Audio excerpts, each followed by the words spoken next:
여러분이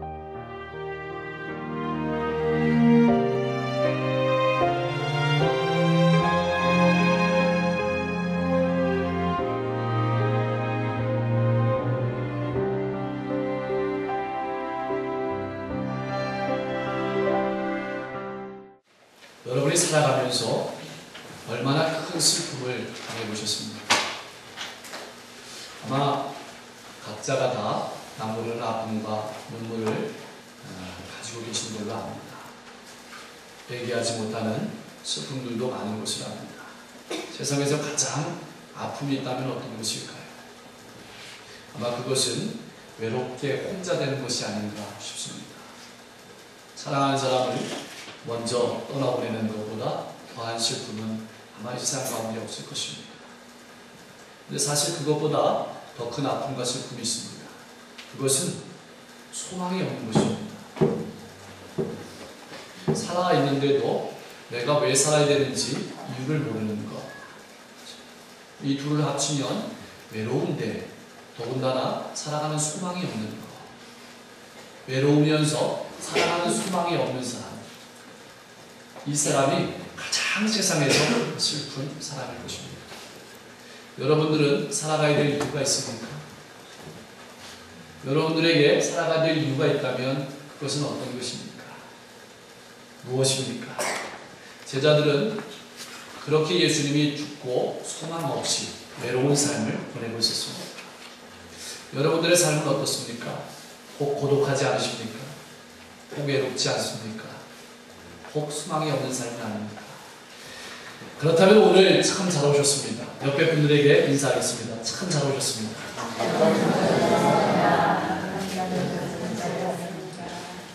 오늘 그 외로움을 치료하는, 오늘 그 소망이 없는 삶을 치료하는 치료약을 받아서 가시기를 소망합니다. 그래서 여러분의 삶 가운데 외로움이 사라지고 살 소망이 가득한 그러한 삶으로 가정과 일부와 이웃으로 돌아가시길 바랍니다. 여러분 살아오시면서 여러분들이 받은 가장 큰 위로는 어떤 위로인가요? 여러분들이 슬플 때 어떤 것이 가장 큰 위로가 되었습니까? 외로울 때 어떤 것이 가장 큰 위로가 되었습니까? 아마 그것은 말이 아닐 겁니다. 말도 큰 위로가 되겠지만 그래도 가장 큰 위로는 누군가가 옆에 같이 있어준다면 큰 위로가 되지 않을까요? 같은 공간에 같은 마음을 가지고 같은 자리에 있어주는 것만으로도 큰 위로가 되지 않을까요? 장례난 사람에게는 같이 울어주고 같이 있어주는 것, 그것보다 아마 더 큰 위로는 없을 것입니다. 근데 제자들에게는 무엇이 위로가 되겠습니까? 주님께서는 이미 십자가에 달려 돌아가셨는데 그런 제자들에게 놀라운 소식이 들렸습니다. 그것이 바로 부활의 기쁜 소식입니다. 이것보다 큰 뉴스가 있을까요? 그러므로 부활은 세상에서 가장 큰 위로입니다. 왜냐하면 죽지 않고 영원히 함께 있어주면서 우리에게 산 소망이 되기 때문입니다. 여러분 아파서 고통하시는 분 있습니까? 부활의 위로 속으로 그런 분들을 초대합니다. 부활의 주님을 만나서 그런 고통을 치유하시길 바랍니다. 외로움의 고통, 육신의 고통, 또 아픔의 고통, 남모르는 눈물의 고통들을 부활의 주님을 만나서 치유하실 수 있기를 소망합니다. 점수 때문에 고통하는 학생들이 있습니까? 우리 주님은 사람을 점수로 평가하지 않습니다. 사람을 등수로 평가하지 않습니다. 사람을 크기로 평가하지 않습니다. 주님은 우리 모두를 하나님의 사랑으로 똑같이 대우하십니다. 부활의 주님을 만나실 수 있기를 소망합니다. 그래서 여러분들의 열등감, 자격지심, 또 다르게 생각하는 모든 것들이 녹아지고 해결될 수 있기를 소망합니다. 물질 때문에 고통하는 분이 있습니까? 부활의 주님을 만나실 수 있기를 소망합니다. 초대교회가 부흥되고 초대교회가 많은 사람들에게 자랑거리가 됐던 것은 부활의 주님을 만났기 때문이죠. 사람들이 부활을 체험하고 나니까 그 다음부터는 너와 나가 구분이 없어졌습니다. 하나가 되었습니다. 기쁨으로 떡을 떼었습니다. 교제했습니다. 나누었습니다. 오늘 이 시대에 가장 큰 아픔이 무엇입니까? 분리주. 하나가 되지 못한다는 겁니다. 외롭다는 것입니다. 좋은 옷을 입었지만, 좋은 차를 타지만, 좋은 집에 살고 있지만 외롭다는 거죠. 남편이 옆에 있어도, 아내가 옆에 있어도 외롭다는 거죠. 심지어 자녀가 옆에 있어도 외롭다는 거죠. 그런 분들에게 오늘 부활의 기쁜 소식을 전합니다. 오늘 우리들의 가장 큰 기쁨이 무엇입니까? 그것은 바로 주님입니다. 부모에게 가장 큰 기쁨은 자녀의 것입니다. 오늘 우리의 가장 큰 기쁨은 주님입니다. 주님의 손에 들려있는 물질이 아니고, 주님의 손에 들려있는 출세가 아니고 주님입니다. 왜냐하면 주님께서 온 우주의 왕이시기 때문이죠. 죽음을 정복하시고 부활하셨기 때문입니다. 그래서 주님은 우리의 가장 큰 기쁨입니다. 주님의 죽음은 나의 죽음이고, 주님의 부활은 나의 부활입니다. 여러분, 중국의 처음 황제인 진시 황제가 생명을 연장하기 위해서 노력했던 일은 우리가 이미 알고 있습니다. 그렇지만 결국은 무덤을 남기고 말았습니다. 많은 후세의 사람들은 진시 황제가 아주 훌륭하다고, 무덤이 크다고 자랑합니다. 어마어마한 궁궐을 지었다고 자랑합니다. 놀라운 업적을 이루었다고 자랑합니다. 무덤에 남긴 엄청난 보석을 자랑합니다. 그러나 여러분 중에 위대하고 이름을 남긴다고 지금 바로 죽으라면 죽을 분들이 있겠습니까? 아무리 위대하고 아무리 명예를 남긴다 할지라도 그것을 생명과 바꾸는 사람은 없습니다. 아무리 많은 돈을 준다 하더라도 그것을 죽음과 바꾸는 사람은 이 세상에 한 사람도 없을 것입니다. 여러분, 화려한 무덤을 남기겠습니까? 화려한 이름을 남기겠습니까? 아니면 살겠습니까? 누구나 다 산다고 대답할 것입니다. 세상의 모든 위대한 왕들이 남긴 것이 무덤입니다. 세계의 불가사의로 알려진 피라미드도 그 무덤입니다. 어마어마하게 크지만, 참 대단하지만 결론은 무덤입니다. 그 무덤 속에 배와 노와 노자들이 있습니다. 죽음 이후의 세계를 향해서 노저어 가라는 얘기죠. 그러면 무덤을 남겼습니다. 그런데 우리 예수님에게는 무덤이 없습니다. 무덤을 남기지 않았습니다. 왜 그랬을까요? 살아계시기 때문이죠. 이것보다 더 큰 이유가 있을까요?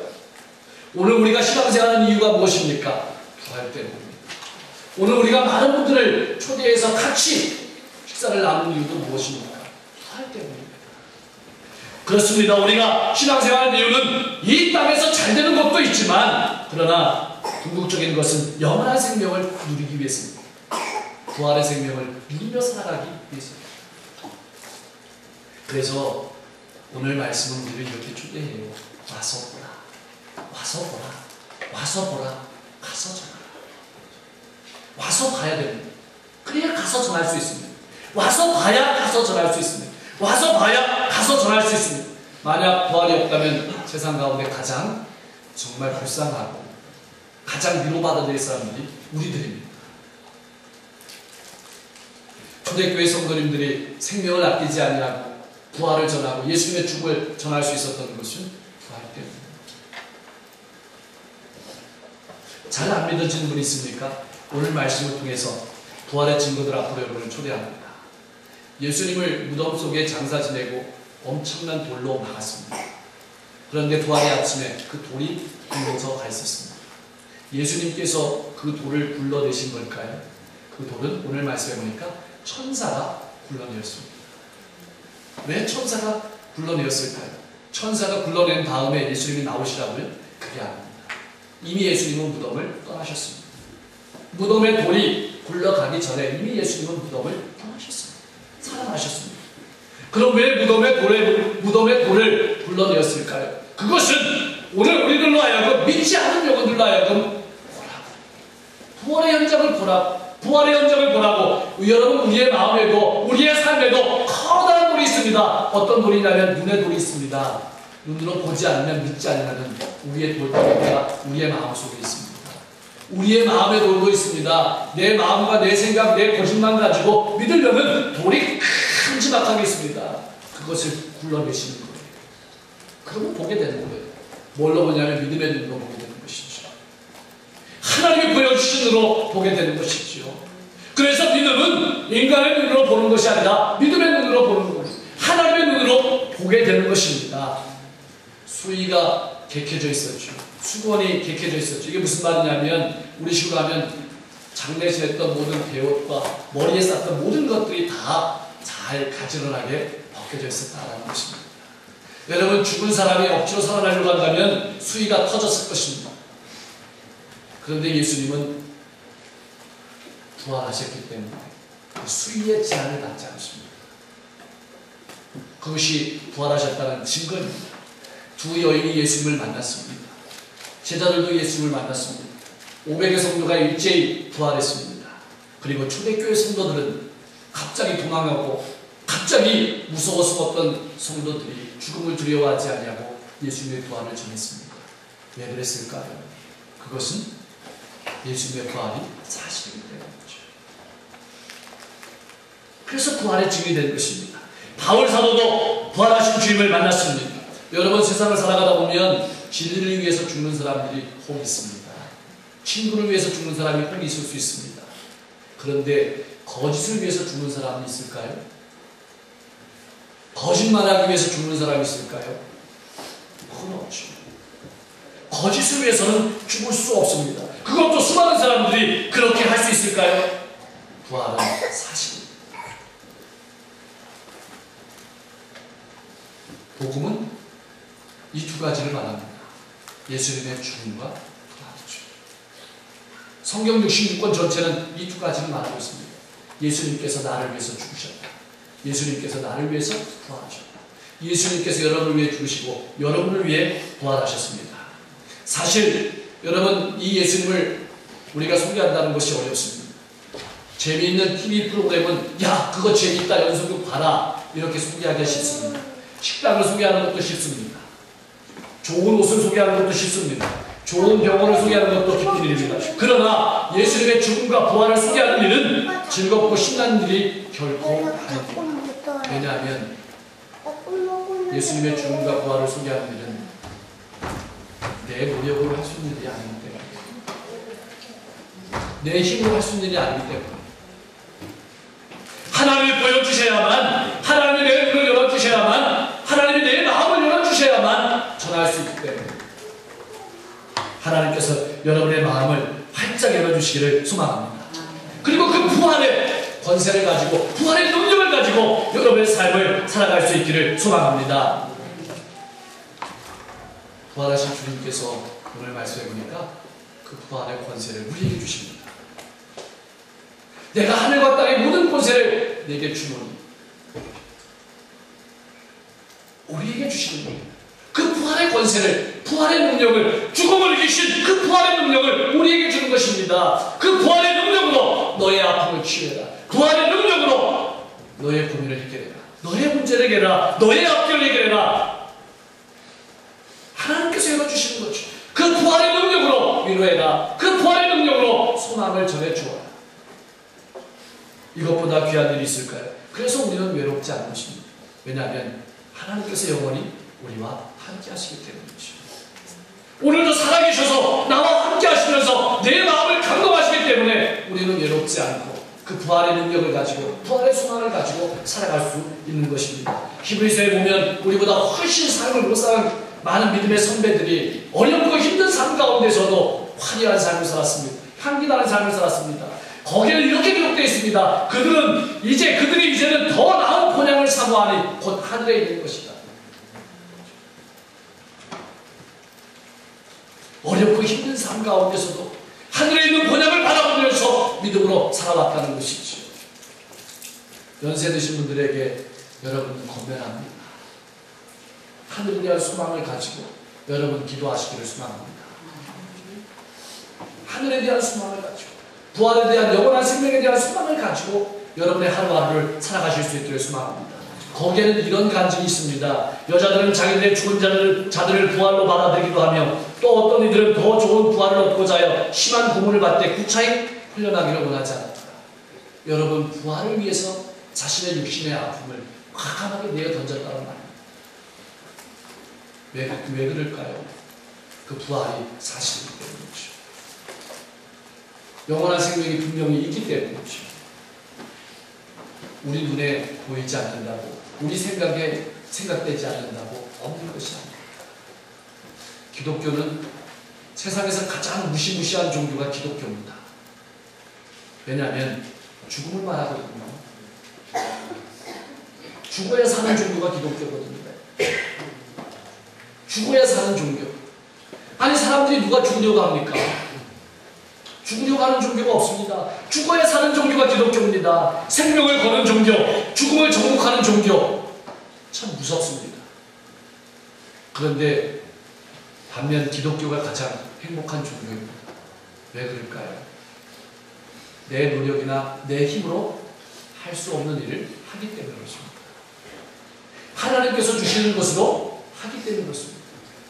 믿음도 하나님께서 주시는 은혜로 말미암아 하고, 용서도 하나님께서 주시는 용서로 말미암아 하고, 사랑도 하나님께서 부어주시는 사랑으로 말미암아 합니다. 내 노력으로 내 힘으로 용서하고 사랑하려고 됩니까? 내 믿음으로 이해하려고 됩니까? 내 눈으로 보려고 됩니까? 되지 않습니다. 여러분, 부활이 내 눈으로 보여집니까? 내 생각으로 믿어집니까? 믿어지지 않죠. 보여지지 않죠. 그런데 하나님께서 열어주시니까 보게 되고, 믿어지게 되고, 믿어지니까 위로받게 되고, 용기를 얻게 되고, 소망을 가지게 되는 것입니다.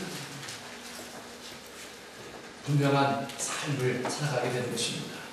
그런데 이러한 부활을 체험하고도 덮은 사람도 있습니다. 무덤을 지키고 있던 로마 군병들은 예수님의 무덤이 열리는 것을 보았습니다. 천사도 보았습니다. 그런데 그들은 이 사실을 덮었습니다. 대제장들과 상의하고 그들에게 돈을 받고 이 부활의 사실을 덮었습니다. 어떻게 덮었습니까? 제자들이 와서 시신을 도적질해요. 여러분, 대제사장들이 어떤 사람들입니까? 종교인들입니다. 어떤 종교인입니까? 메시아를 기다리는 사람입니다. 구세주를 기다리는 사람입니다. 구원자를 기다리는 사람입니다. 여러분, 예수님이 오시기를 기다리십니까? 예수님이 오셨으면 좋겠습니까? 기다리십니까? 안 기다리시는군요. 대제사장들이 여러분 예수님을 기다리는 사람입니다.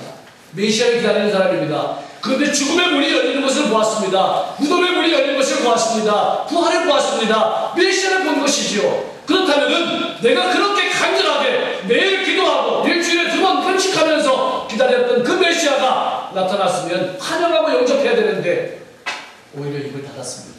군병들에게 돈을 주면서 거짓말을 퍼뜨렸습니다. 제자들이 밤에 와서 시체를 도적질해 갔다고 그렇게 입을 맞추었습니다. 왜 그랬을까요? 입으로는 메시아가 오기를 소망했지만 마음속으로는 메시아가 알았으면 좋겠다. 왜냐하면 자기가 가지고 있는 지위, 자기가 가지고 있는 물질, 자기가 가지고 있는 명예가 훨씬 좋았거든요. 오늘 여러분은 어떻습니까? 지금 주님이 오셔도 좋겠습니까? 후회가 없겠습니까? 아니면 조금 더 인생을 죽인 다음에, 아니면 조금 더 출세한 다음에, 아니면 조금 더 내가 돈을 번 후에, 아니면 조금 더 내가 지위가 올라간 뒤에 주님께서 오셔야겠습니까? 그렇다면 오늘 내가 바른 신앙의 삶을 살고 있는지 한번 점검해봐야 할 것입니다. 부활은 하나님의 약속이 드러난 것입니다. 내 마음과 생각으로는 결코 믿을 수가 없습니다. 하나님께서 열어주셔야 되는 것이죠. 그래서 여러분, 내 눈과 내 생각으로 부활을 믿으려고 하는 분들은 결코 믿음에, 결코 부활의 소망을 바꿀 수 없습니다.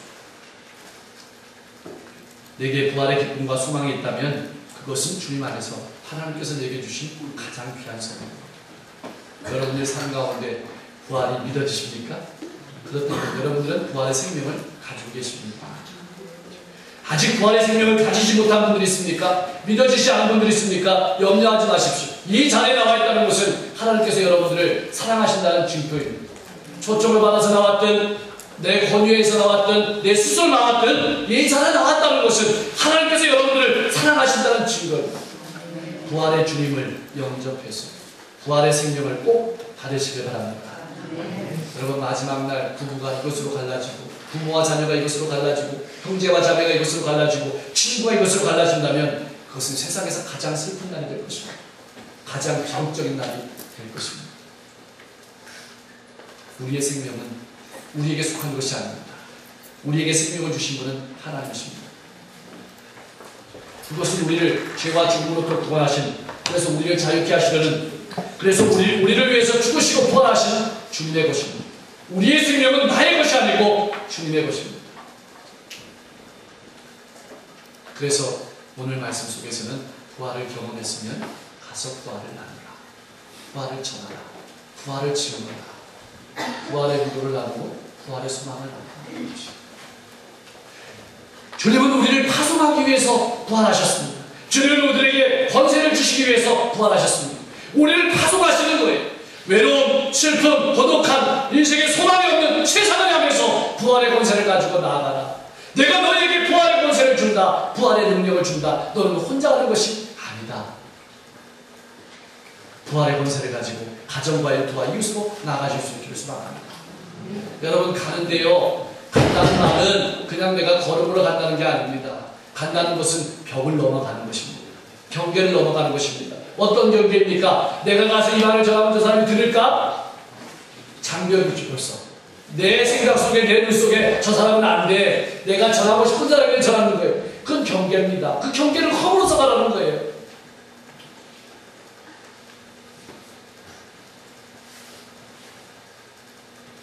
먼 피부색이 다른 사람에게도 갈 수 있습니다. 나는 못 가지만 선교사를 후원해서 갈 수 있습니다. 그리고 또한 피부색이 다른 모든 사람들을 선교사로 만드는 것도 또한 가능합니다. 가서 세례를 주라고 하십니다. 세례를 주라는 것은 불신자를 전도하는 것이지, 믿지 않는 영혼들을 전도하는 것입니다. 하나님의 사랑으로 예수님의 죽음과 부활을 나누는 것이지. 그것이 우리의 사역의 절반입니다. 그럼 그것으로 끝이냐? 아닙니다. 오늘 말씀 속에 보니까 가르쳐 죽이게 하라. 여러분, 가르치는 것이 나머지 믿음의 절반입니다. 가르친다는 것이 무엇입니까? 성장시키는 것을 말하는 거죠. 이건 목사만이 하는 일이 아닙니다. 서로가 위로하고, 무엇을 위로합니까? 부활의 위로, 부활의 소망으로 같이 소망을 나누고, 같이 위로하고, 주님의 몸과 피를 같이 나누고, 서로가 위로하고, 격려하고, 용기 주고, 소망 주고, 사랑하고, 용서하고, 관용하면서 서로에게 위로를 주고 서로를 성장시킵니다. 그래서 더 큰 일들을 감당하게 되는 것이죠. 주님의 제자를 만드는 일이 우리가 해야 될 일입니다. 초대교회는 이것을 위해서 서로가 껴안아 주었습니다. 서로가 함께 주었습니다. 서로가 세워주었습니다. 사랑하는 성도 여러분, 이제 이런 부활의 권세를 가지고, 부활의 능력을 가지고 여러분 가정과 일터와 이웃으로 나가서 수많은 사람들을 위로하고 용기 주고 소망 줄 수 있는 여러분의 삶이 될 수 있기를 소망합니다.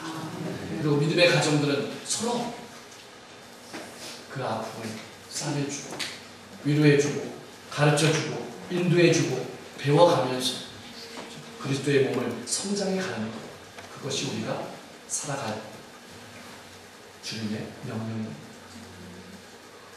너희는 가서 모든 족속으로 제자를 삼아 아버지와 아들과 성령의 이름으로 제자를 주고 내가 너희에게 분부한 모든 것을 가르쳐 지키라. 부활의 생명을 나누는 여러분의 삶이 되실 수 있기를 소망합니다.